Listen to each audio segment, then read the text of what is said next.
सिद्धेभ्यः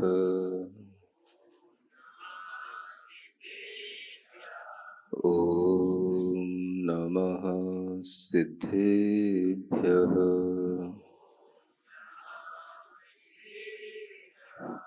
ॐ नमः सिद्धेभ्यः।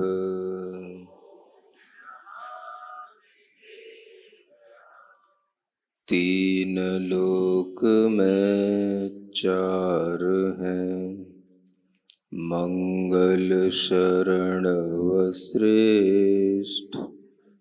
अरहत सिद्ध व साधुगण, धर्म जैन जग ज्येष्ठ।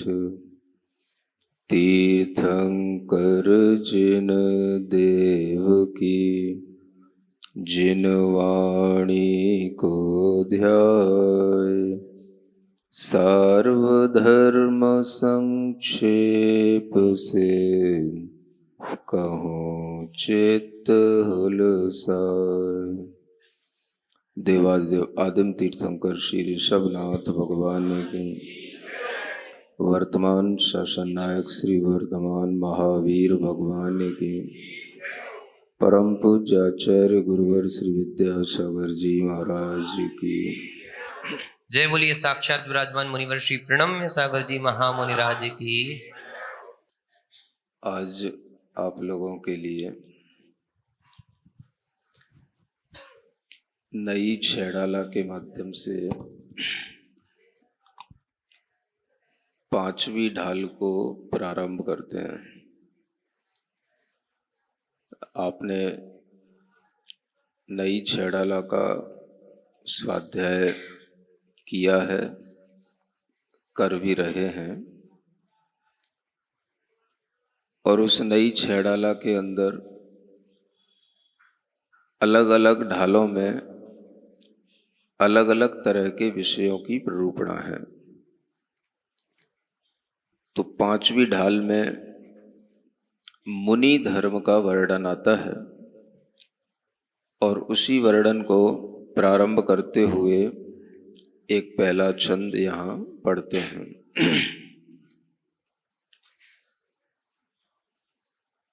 सकल देश विध चारित द्वय है,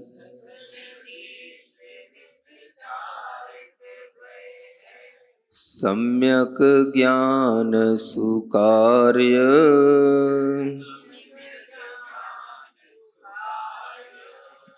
राग द्वेष की हानि करन को,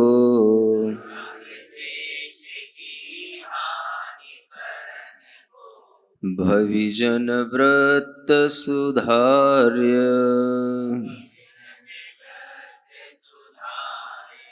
चरित मोह के नाश बिनाना,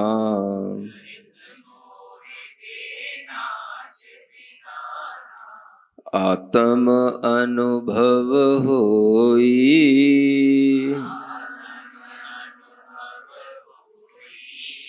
छिलका जो जब हटे लालिमा,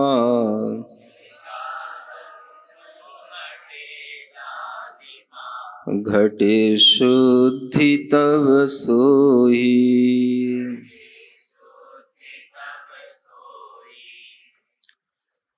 इस ढाल के इस प्रथम छंद में मुनि व्रतों के धारण करने से पहले की यह भूमिका है, और यह बताया गया है कि सम्यक दर्शन और सम्यक ज्ञान होने के बाद भी अगर सम्यक ज्ञान का कार्य देखने में नहीं आता, तो वह सम्यक ज्ञान पर भी एक प्रश्न चिन्ह लगता है। और सम्यक ज्ञान का जो कार्य है वह है सकल देश विद चारित द्वय है, सम्यक ज्ञान सुकार्य। सम्यक ज्ञान का अगर कार्य है तो वह चारित्र को अंगीकार करना है। वह चारित्र दो प्रकार से होता है, एक सकल चारित्र और एक देश चारित्र। और इस चारित्र को क्यों धारण किया जाता है? तो राग द्वेष की हानि करन को भविजन व्रत सुधार्य। चारित्र को धारण करने से ही राग द्वेष की हानि होती है, विनाश होता है। इसलिए चारित्र को धारण करके ही अंतरंग की उस राग द्वेष की परिणति को जीता जाता है। ऐसा भी क्यों किया जाता है? तो चरित मोह के नाश बिना ना आत्म अनुभव होई। अगर आपके अंदर चारित्र मोहिनी को घात करने वाले राग द्वेष मोह का विनाश नहीं होता तो आपको कभी आत्मा का अनुभव नहीं हो सकता। इसलिए आत्मा का अनुभव करने से पहले चारित्र को धारण करना आवश्यक बताया गया। और वह आत्मानुभव चारित्र की प्रवृत्ति के साथ ही होता है। इसलिए चारित्र का अनुपालन करना प्रत्येक भव्य आत्मा के लिए आवश्यक कहा गया। जैसे बाहरी छिलका के हटे बिना अंतरंग दाने की तंदुल की सिद्धि नहीं होती, शुद्धि नहीं होती, उसी तरीके से बाहर क्रिया रूप चारित्र को प्राप्त किए बिना अंतरंग का राग द्वेष का विनाश नहीं होता। अंतरंग शुद्धि के लिए बहिरंग शुद्धि को आवश्यक बताया गया। आप कहें कि बहिरंग शुद्धि का क्या लाभ है, तो आचार्य कहते हैं कि बहिरंग शुद्धि के बिना अंतरंग शुद्धि नहीं हो सकती। राग द्वेष का अभाव होना यह आत्मा की अंतरंग शुद्धि है और चारित्र का पालन करना यह आत्मा की बहिरंग शुद्धि है। इसी बहिरंग शुद्धि को चारित्र के अनुपालन के साथ साथ जब उससे अंतरंग में राग द्वेष का अभाव करके अनुभव किया जाता है तो उसी से आत्मा की अनुभूतियां होती हैं। तो आत्मानुभव करने के लिए जो लोग अपना मन बनाते हैं उन्हें सबसे पहले ये ध्यान रखना है कि आत्मानुभव संयम के बिना नहीं होता, चारित्र को धारण किए बिना नहीं होता। इसलिए शक्ति के अनुसार देश चारित्र धारण कीजिए या सकल चारित्र धारण कीजिए। इसी से ही आपके अंतरंग परिणामों में कषायों की कमी होने पर आपको कुछ आत्मदृष्टि उत्पन्न होगी। आप लोग ये देखते हैं कि हर प्राणी के अंदर क्रोध आदि कषायें बनी रहती हैं और ये कषायें उसके संयम का, चारित्र का घात करने वाली सिद्धांत ग्रंथों में कही गई हैं। अगर आप चारित्र नहीं ग्रहण करते हैं तो ये आपके चारित्र मोहिनी कर्म का उदय होता है, लेकिन यह चारित्र मोहिनी कर्म का जो बंध होता है वह बंध हमारी कषायों के माध्यम से होता है। इसलिए जो भी लोग चारित्र के नाम से डरते हैं, चारित्र का भाव लाते ही जिनके अंदर हो सकता है कि चारित्र का भाव लाने से भी क्रोध आदि उत्पन्न हो जाते हों, उन लोगों के लिए हमेशा चारित्र को बांधने वाली, माने चारित्र से दूर रखने वाली चरित्र मोहिनी कर्म का हमेशा बंद होता रहेगा। आप एक सामान्य व्यक्ति को भी संसार में देखेंगे तो आप पाएंगे कि व्यक्ति को सब कुछ पसंद आता है, बस चारित्र की या संयम की बात जहां आती है वहीं उसके लिए एक क्रोध उत्पन्न होने लग जाता है। कभी कभी वो क्रोध अपने लिए भी होने लग जाता है, कभी कभी अपने से जुड़े हुए दूसरे सगे संबंधी लोग होते हैं उनके साथ भी होने लग जाता है। तो आचार्यों ने एक बड़ी अच्छी परिभाषा बताई कसंती हिंसंती संयम गुणम इति कसाया। जो संयम गुण को कसे, संयम गुण को जो हिंसा करे, संयम की जो विराधना करे, संयम को जो न होने दे, उसका नाम कषाय है। हर आत्मा के अंतरंग में ये कसाएं चिपकी हुई हैं, बंधी हुई हैं। इन्हीं के फल से वह आत्मा क्रोधादि कषायों में प्रवृत्ति करता है। आपके लिए यह जानना नितांत आवश्यक बन जाता है कि हम अगर संयम को ग्रहण नहीं कर पाते तो आचार्य कहते हैं संयम का विरोध करने वाली कषाएं हमारे अंतरंग में बैठी हैं। कसाया संयम विरुद्ध परिणामा, ऐसा कहा गया। कसाय का मतलब ही है संयम का विरोध करने वाले परिणाम। हर व्यक्ति अपने अंतरंग में देखेगा तो उसे पता पड़ेगा कि उसके अंतरंग में अगर संयम लेने का भाव नहीं आ रहा है तो आचार्य अपने आप इसके लिए सिद्धि करते हुए कहते हैं ये आपके अंदर का कसाय परिणाम है। सुन रहे हो? उनके लिए विशेष रूप से जो कहते हैं महाराज हमें तो कोई कसाय है ही नहीं, कोई कसाय है नहीं, ऐसा समझना या कहना अलग बात है, किंतु सिद्धांत से इस बात को समझना कि बिना कसायों के तो आप संयमी हो जाते, आपके अंदर संयम भाव नहीं है, इसी से सिद्धि होती है कि वो कषाय की भीतर स्थिति है। कसाय की स्थिति के बिना कभी भी आप अपने अंतरंग में ये संयम भाव की इस तरह से उपलब्धि नहीं कर सकते। तो कसाय जब तक रहती है वह संयम का विरोध करती है। इसलिए आचार्यों ने कहा संयम के विरुद्ध परिणाम जो है उसी का नाम कसाय है। आप इतना समझ लो बस। आपसे कहा कि आपको संयम के पथ पर आगे बढ़ना, आप मना कर देते हो, छूटते से मना करते हो, एकदम से मना कर देते हो। ये क्या है? ये आपको सीखना है। अब ये क्या परिणाम है? ये आपका कसाय परिणाम। ये बात अलग है कि आप कहोगे कि हमारी अभी ये जिम्मेदारियां हैं, वो जिम्मेदारियां हैं, हमें ये करना है, वो करना है, ये सब बात की बातें हैं, लेकिन भीतरी अंतरंग जो परिणाम है वो क्या है? कसाय परिणाम। तो कसाय के परिणाम से ही आपको संयम में रुचि उत्पन्न नहीं होती, संयम के प्रति आपके अंदर भाव जागृत नहीं होता। इसलिए आपके अंतरंग का वह कषाय परिणाम अपने अंदर संयम नहीं लाने देता। और कभी कभी आप देखेंगे कि अगर आपके घर में कोई, मान लो पति पत्नी है, पति संयम लेने वाला हो तो पत्नी भड़क जाती है, और पत्नी संयम लेने वाला हो तो पति भड़क जाता है। भड़कना समझते हो ना?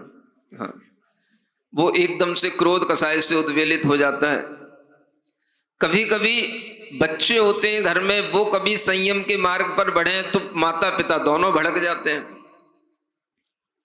समझ में आता है? तो ये जो भड़कना होता है, ये कसायों का उत्पन्न होना, ये बताता है कि आपका संयम से बहुत ही द्वेष है, चारित्र से आपको अनुराग नहीं है, आपका संयम भाव से, चारित्र से आपको द्वेष है। इसलिए आपके अंतरंग की वह कषाय आपको संयम भाव से विरक्त करती है, संयम भाव से दूर करती है। अगर आपसे किसी भी तरह का संयम रखने के लिए कहा जाता है तो आप तुरंत मना करते हैं। ये मना भी आपके कषाय परिणामों के कारण से होती है। तो हमें अपने अंतरंग में पहले यह समझ आ जाना चाहिए कि संयम के विरोधी परिणाम कषाय कहलाते हैं। जो हमारे अंतरंग में भाव क्रोध आदय है, ऐसा कहा गया, जो भावों में क्रोध आदि उत्पन्न होता है, यह हमारे संयम का घात करने वाले परिणाम होते हैं। और इन्हीं क्रोध आदि की तीव्रता से संयम नहीं लेने वाले कर्मों का बंध होता है, चारित्र मोहनी कर्मों का बंध होता है।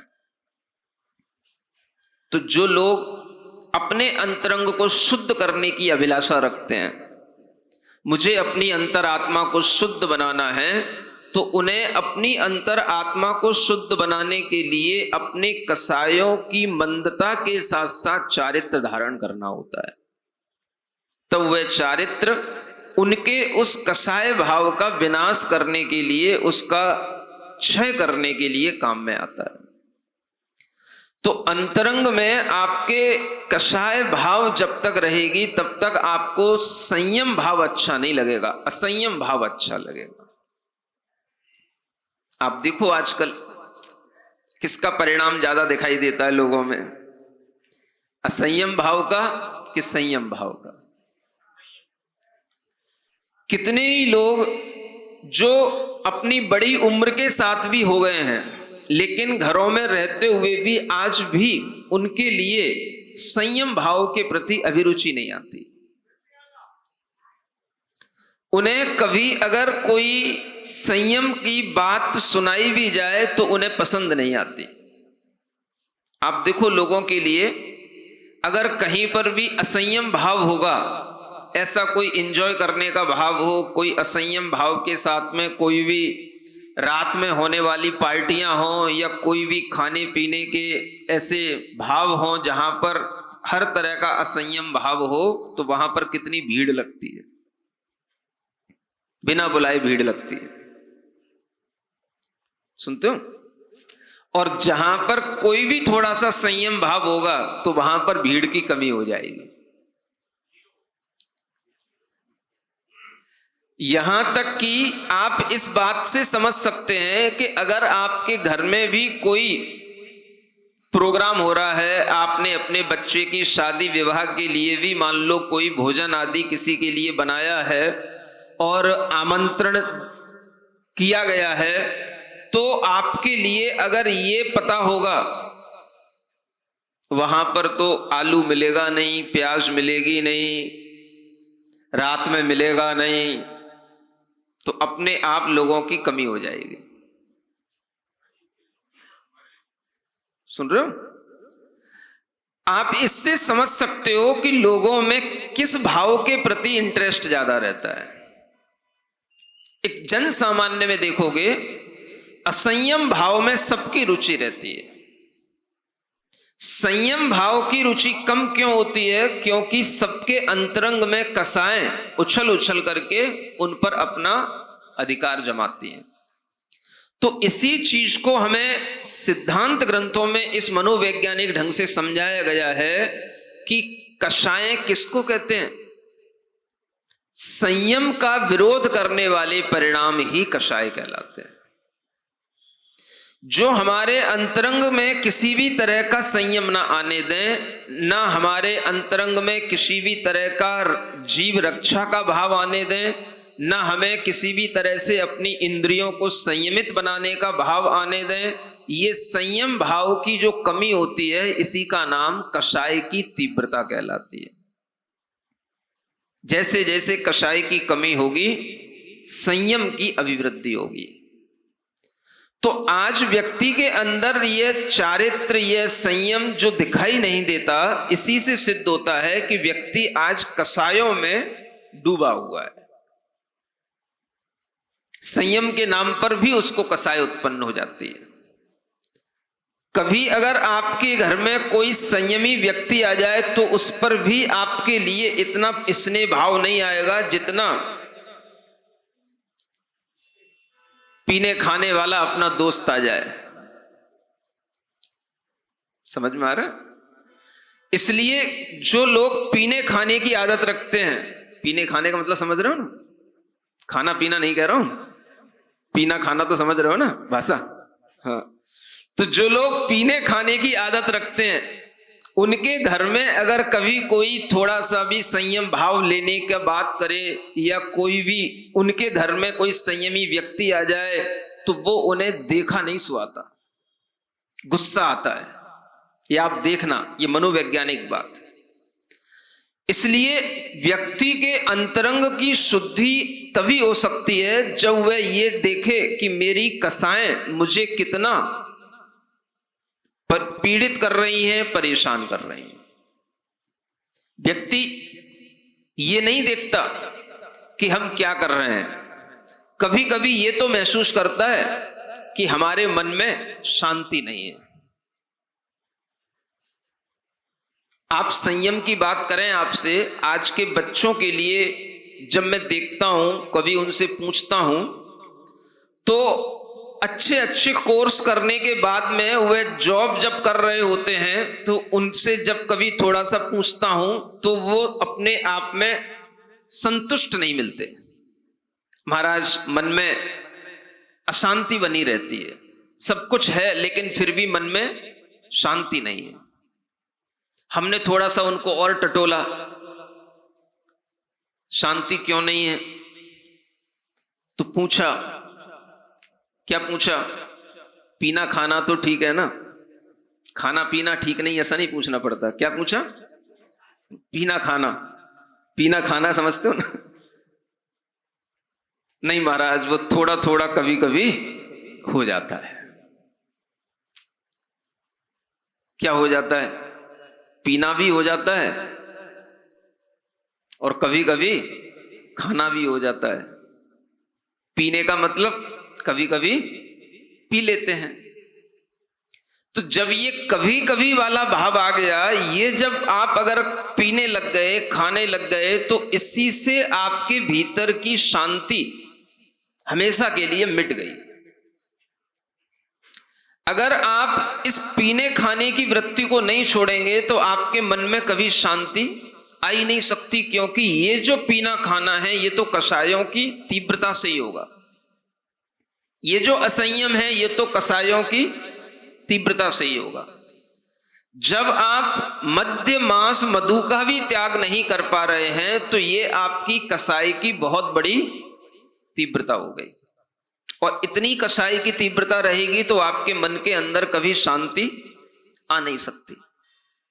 इसलिए सब कुछ होने पर भी मन में शांति नहीं है। जब व्यक्ति ये महसूस करता है तो उसे महसूस करना चाहिए शांति कषायों के उपशमन से आती है। किससे आती है? हाँ, मनचाहा पैसा कमा लेने से, मनचाहा जॉब मिल जाने से शांति नहीं आती। शांति आती है कषायों के उपशमन से, और कषायों का उपशमन होगा तो आपको थोड़ा सा ये जो असंयम की वृद्धि है ये आपको अच्छी नहीं लगेगी, अगर कषायों का उपशमन हो रहा होगा। तो ये हमारे भीतर का एक मनोविज्ञान है, इसे हमें इस तरह से समझना चाहिए, इसके फॉर्मूले इस तरह से बना लेने चाहिए। कषाय का उद्रेक इज इक्वल टू अशांति। समझ में आ रहा है? और इसी के साथ एक फॉर्मूला यह बना लेना चाहिए, मद्य मांस मधु का सेवन इज इक्वल टू कषाय का उद्रेक। समझ आ रहा है ना? तो ये दो फॉर्मूले बन गए। तो इससे क्या होगा? अगर हमने आपसे ऊपर कहा B बराबर C और हमने नीचे कह दिया A बराबर B, तो A बराबर B बराबर C हो गया ना, A बराबर C भी हो गया। इतना तो मैथ पढ़ा है ना सबने। तो यही फॉर्मूला यहां काम आता है। आपका बाहरी आचरण कैसा, मद्य मांस मधु का आप सेवन कर रहे हैं तो आपके अंतरंग में कषाय का उद्रेक है, कषाय का उद्रेक है तो आपकी आत्म शांति आपसे कोसों दूर है। यही चीज समझ करके हम अपने अंतरंग में शांति का भाव उत्पन्न कर सकते हैं। इसलिए ये तो वह ऊपरी शुद्धि की बात है, यह तो वह ऊपरी कषायों को जीतने की बात है। जो लोग चारित्र को धारण करके अपनी अंतरंग की रागादि परिणति को और कषायों को जीतते हैं, वो अपने अंतरंग में वह उत्पन्न होने वाली सूक्ष्म कषायों का भी विनाश करने के लिए तत्पर रहते हैं। चारित्र धारण करने का ये प्रयोजन होता है, राग द्वेष का अभाव करना। ये राग द्वेष का अभाव बाहरी चीजों का अभाव होने पर भी करते रहना पड़ता है। ऐसा नहीं कि बाहरी चीजों का अभाव हो गया तो राग द्वेष का पूर्ण अभाव हो गया। जितना बाहरी चीजों के असंयम का अभाव होगा उतना आपके अंतर राग द्वेष का अभाव हो गया, लेकिन फिर भी जितना अभी बाहरी चीजों का सद्भाव है उसके अनुसार राग द्वेष का सद्भाव बना रहता है। तो ये अंतरंग का राग द्वेष जो परिणाम है यही कसाय जन्य परिणाम होता है और इसी से आत्मा में अशांति उत्पन्न होती है। इसलिए चारित्र को धारण करके इस राग द्वेष की कमी को अपने अंतरंग में लाया जाता है। सुन रहे हो ना? आज तो सुनना पड़ जाएगा। अब महाराज आप अगर ऐसे चारित्र और संयम की बात बताएंगे तो हम कल से सुनने भी नहीं आएंगे, हैं? ऐसे भी परिणाम हो सकते हैं लोगों के। तो इसका मतलब क्या होगा कि उन्हें संयम की बात सुनना भी पसंद नहीं है, माने उनके अंदर कसाय की और तीव्रता है। समझ में आ रहा? एक व्यक्ति वह होता है कि भाई चलो कोई बात नहीं, हम संयम नहीं भी ले पा रहे हैं तो हम कम से कम सुन तो रहे हैं, सोच तो रहे हैं कि हाँ कुछ संयम भाव हमारे अंदर आना चाहिए, हमारे अंदर भी कुछ चारित्र की वृद्धि होनी चाहिए। ये भी कसायों की अगर कंपैरेटिव स्टडी की जाएगी तो उसमें मंदता के परिणामों से ही आपके अंदर इस तरह का इंटरेस्ट आएगा। तो जब भी कभी देश चारित्र या सकल चारित्र ग्रहण किया जाता है वह हमेशा इसी बात से ग्रहण किया जाता है कि उससे अंतरंग की शुद्धि करना। मानो आपसे कहा गया भाई मद्य मांस मधु का सेवन नहीं करना, इसको नहीं खाने से क्या हो जाएगा? सामने वाला क्या पूछता है? इसको नहीं खाने से क्या हो जाएगा? तो हम उससे पूछते हैं इसको खाने से क्या हो जाएगा? अगर तुम इसको छोड़ नहीं सकते हो और तुम इसके खाने के लिए अपने आप को मजबूर रखते हो तो इससे यह सिद्ध होता है कि तुम्हारी कसाएं बहुत तीव्र हैं।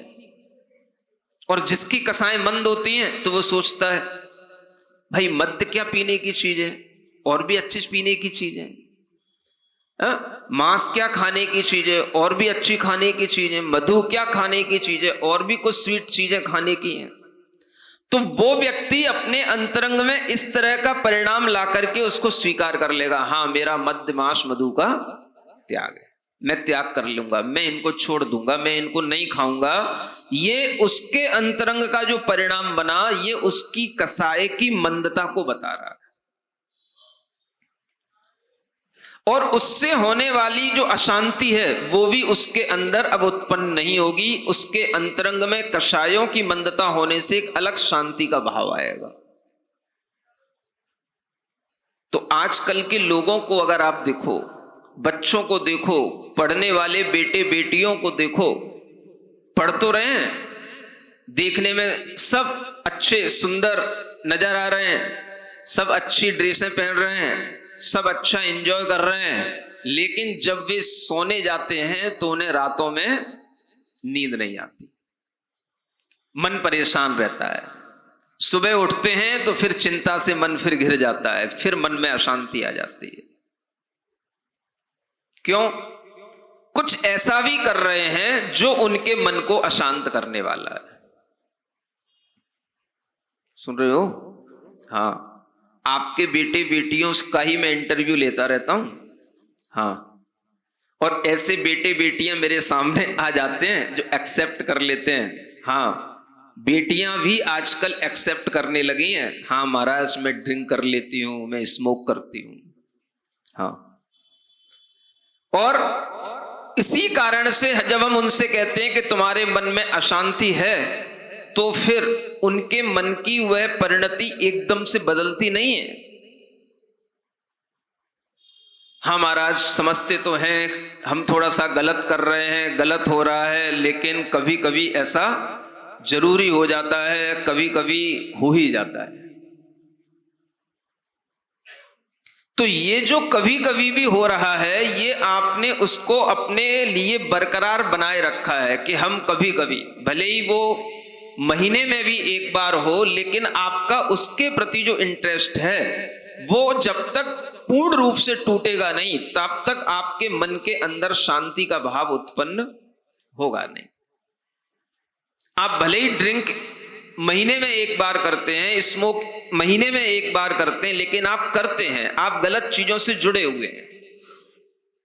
तो ऐसा नहीं है कि जिस दिन आप करेंगे उसी दिन आपको अशांति होगी। जब तक आप उसका त्याग नहीं करेंगे तब तक आपके लिए वो अशांति बनी रहेगी, मन में एक अलग तरीके की एंजाइटी बनी रहेगी। आप उसको हम यहां पर एक्सप्लेन नहीं कर सकते कि वो किस वैरायटी की आपके अंदर एक अशांति होती है, लेकिन वो बनी रहती है।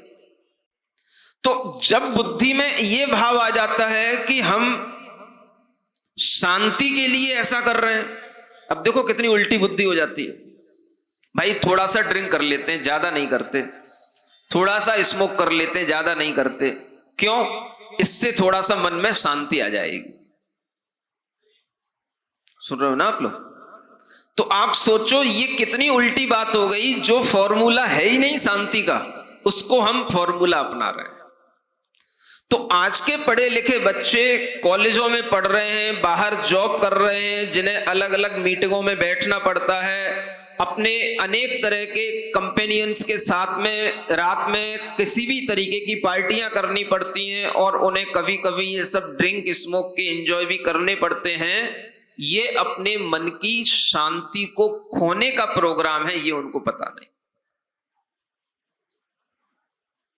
और ये सब आपके बेटे कर रहे हैं, बेटियां कर रही हैं। अब बेटियां कम नहीं है, अब आपने उनसे कह दिया ना बेटा बेटी बराबर है, हाँ तो बेटा कर सकता है तो बेटी क्यों नहीं करेगी? वो भी करेगी। बेटा जीन्स पहनेगा तो बेटी भी जीन्स पहनेगी, बेटा भी जो करेगा वो बेटी भी करेगी। तो अब आपने ये स्टैंडर्ड बेटियों का बना दिया है, इसलिए बेटियां भी किसी भी तरह से पीछे नहीं है, ड्रिंक करने में, स्मोक करने में किसी भी तरह से पीछे नहीं है। भले ही कोई कोई नॉनवेज ना ले, अलग बात है, लेकिन ड्रिंक और स्मोक करना ये तो नॉनवेज से भी ज्यादा बढ़ता हुआ चलन हो गया है। ये चरित्रहीनता की जो स्थितियां बन रही हैं, ये असंयम भाव की जो वृद्धियां हो रही हैं, इसी को कहते हैं कसाय की वृद्धि। और कसाय भीतर जब बढ़ती है तो बहुत जल्दी ऐसे बच्चे, छोटे सी भी अगर उन्हें कोई मना करने की बात कही जाए तो उतनी सी बात से बहुत परेशान हो जाते हैं। बेटा ऐसा मत करो, इतना कहना भी उन्हें बहुत दिल को हर्ट करने वाला होता है। ये कसाई की जो वृद्धियां हैं, इसको अगर हम मनोवैज्ञानिक ढंग से समझेंगे तभी हम इन चीजों पर अपने आप का नियंत्रण बना करके रख पाएंगे। मन की अशांति के कारण अंतरंग में उत्पन्न होने वाली कसाई की तीव्रता है, और उस कसाय का संबंध हमारे बाहरी आचरण से होता है। इसलिए बाहरी आचरण की शुद्धि होने पर हमारे अंतरंग की शुद्धि होती है, यह यहां पर बताया जा रहा है। मुनि महाराज व्रतों को धारण क्यों करते हैं? तो एक उनका ये बाह्य व्रत होते हैं, जो भी ये मूल गुण आदि होते हैं, ये उनके बाह्य आचरण है। हम हिंसा नहीं करेंगे, हम झूठ नहीं बोलेंगे, हम पंच पापों से दूर रहेंगे, ये उनकी ये चारित्र की बाह्य प्रवृत्तियां हैं। किंतु यह उनके अंतरंग की कसायों को शुद्ध करने के लिए, अंतरंग में राग द्वेष की और शुद्धि लाने के लिए यही चारित्र उनके लिए काम में आता है। तो आप सोचो कि राग द्वेष की परंपरा कितनी लंबी है।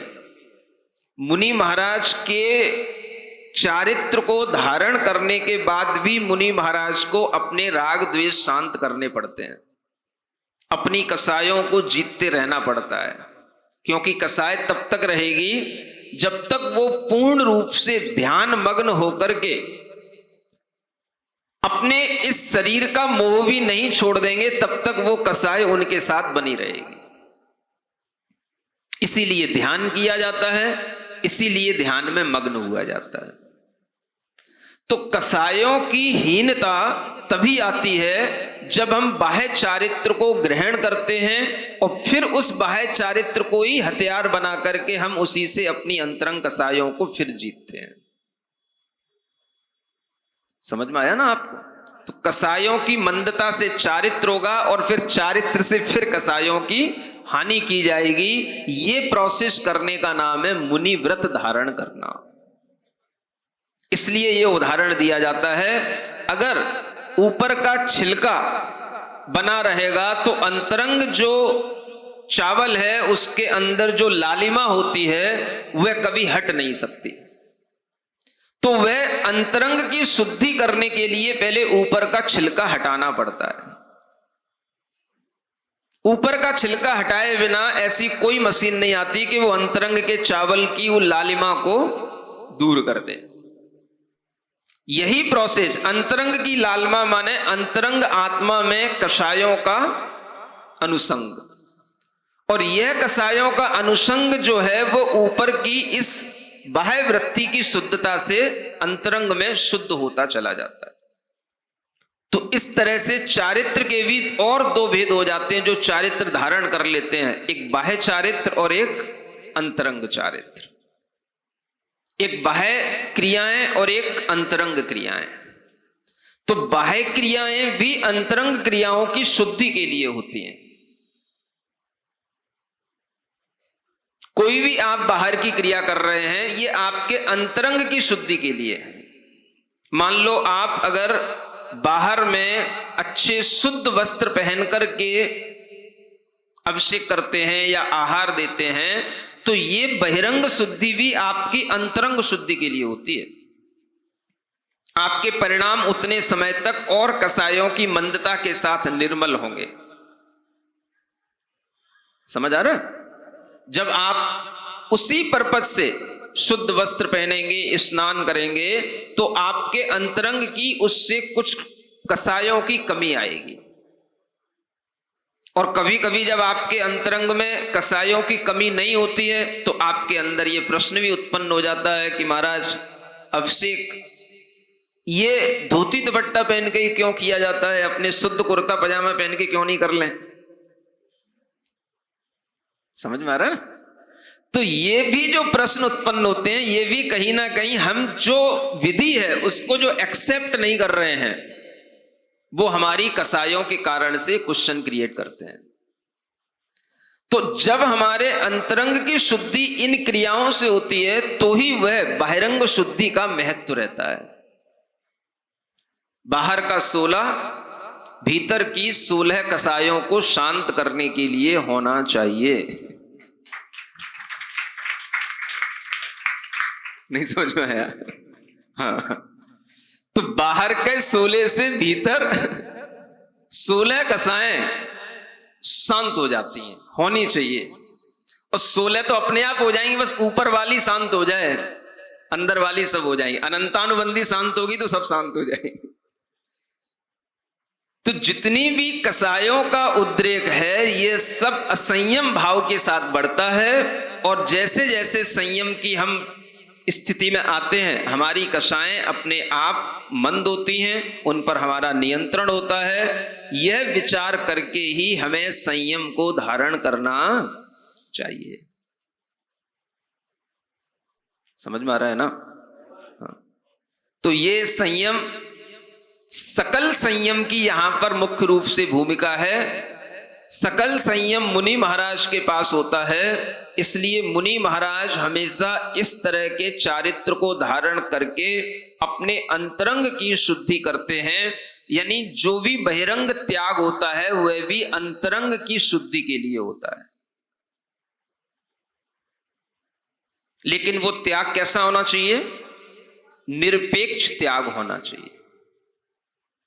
और किसी अपेक्षा के बिना जब आप त्याग करोगे, और अपेक्षा सिर्फ इतनी क्या कि हमें इससे अपने उपयोग की शुद्धि करनी, अपनी अंतरंग की शुद्धि करनी, अपने कर्मों की शुद्धि करनी, ये आत्मशुद्धि का प्रयोजन रख करके किया गया, धारण किया गया यह बाह्य चारित्र फिर आपके लिए अंतरंग शुद्धि में जब कारण बन जाता है तो इसी से कर्मों की निर्जरा, इसी से कर्मों का संवर, और यही मोक्ष मार्ग के लिए कार्य करने वाला यह चारित्र भाव सम्यक चारित्र के रूप में सामने आ जाता है। इसलिए सम्यक दर्शन, सम्यक ज्ञान होने के बाद सम्यक चारित्र का नंबर आता तो है, लेकिन यह भी ध्यान रखना कि सम्यक ज्ञान का कार्य सम्यक चारित्र है। कारण तो रहे और कार्य न हो तो ये भी एक बहुत बड़ा प्रश्न चिन्ह बन जाता है। क्या सुन रहे हो आप लोग? सम्यक दृष्टि तो बहुत जल्दी कह देते हो, हाँ महाराज हम सबसे भी सम्यक दृष्टि हैं। फिर आपने ये भी सुन लिया महाराज, आपने कह दिया जो सम्यक दृष्टि होते हैं वो सम्यक ज्ञानी भी होते हैं। अब बात इससे आगे क्यों नहीं बढ़ रही है? अगर आप सम्यक ज्ञानी हैं तो इससे आगे कोई स्टेप क्यों नहीं बढ़ रहा है?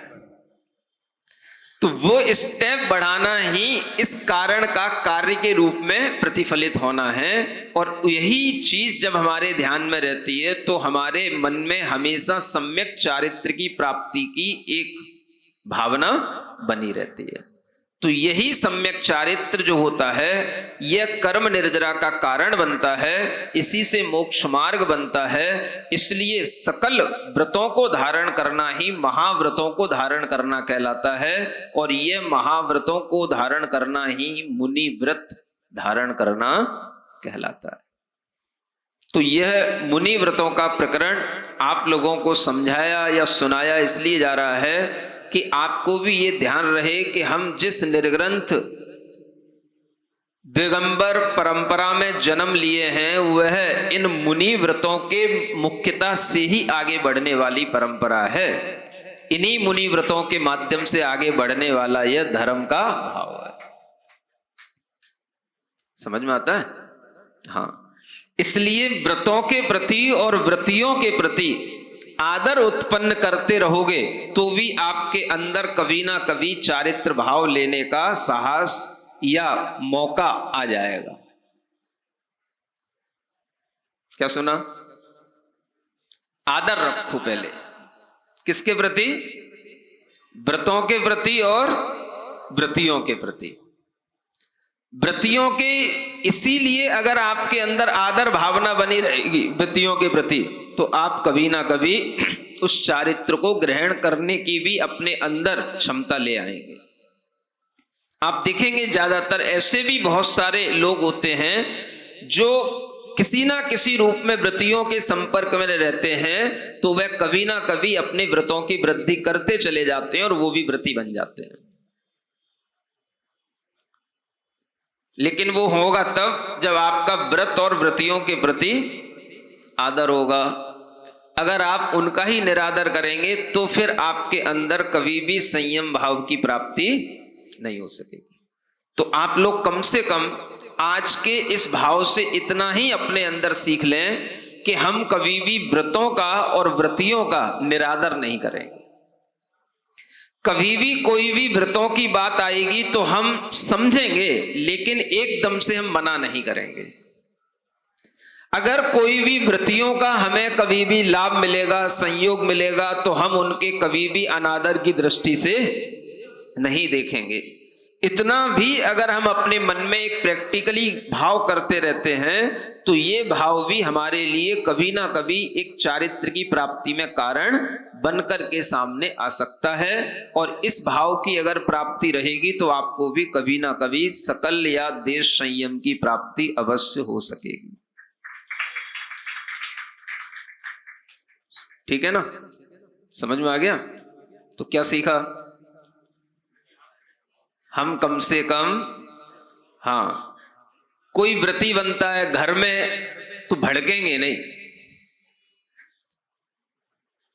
कभी कभी घर वाले से भी भड़कते हैं और पड़ोसी से भी भड़कते हैं। समझ आ रहा?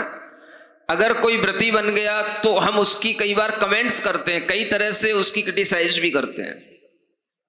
अब तो तुम व्रती हो गए, अब तुम ऐसा क्यों कर रहे हो, अब तुम ऐसा क्यों कर रहे हो। तो हम उसके पीछे पड़ जाते हैं एक तरीके से,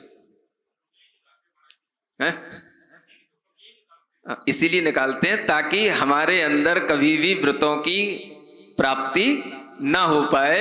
जो व्रतियों की कमियां निकालते रहते हैं उनके अंदर हमेशा व्रत कम रूप में ही बने रहते हैं, उनके अंदर व्रतों की वृद्धि नहीं हो सकेगी।